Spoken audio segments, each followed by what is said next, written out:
ہم کسی بھی ایسی آئینی ترامیم کا نہ پہلے حصہ بنے نہ اب بنیں گے جو بزور طاقت.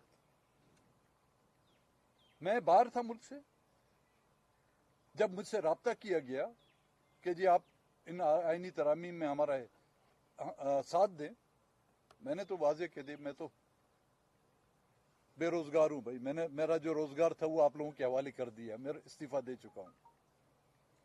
لیکن اگر آپ چاہتے ہیں کہ آئینی ترامیم، ہمیں تو پتہ تو ہونا چاہیے اس میں ترامیم آپ کون سی لانا چاہتے ہیں. جو ڈرافٹ نہ پرائم منسٹر مجھے بیچ سکا، نہ ہی ڈپٹی پرائم منسٹر بیچ سکا. اور انہی مذاکرات کے دوران ہمارے سینٹ کے جو 2 ممبران ہیں ان پر دباؤ ڈالا جا رہا تھا. ان کے بچوں کو فون کر کے یا ان کو فون کر کے دھمکایا جا رہا تھا. ان کے جو کاروبار ہیں ان کو بند کرنے کی کوشش کی گئی. ان کا جو روزگار ہے ان سے چھیننے کی کوشش کی گئی. تو میں نے ان سے واضح طور پر کہا کہ جنرل مشرف کے دور میں گن پوائنٹ میں ہم نے کوئی مذاکرات نہیں کیے.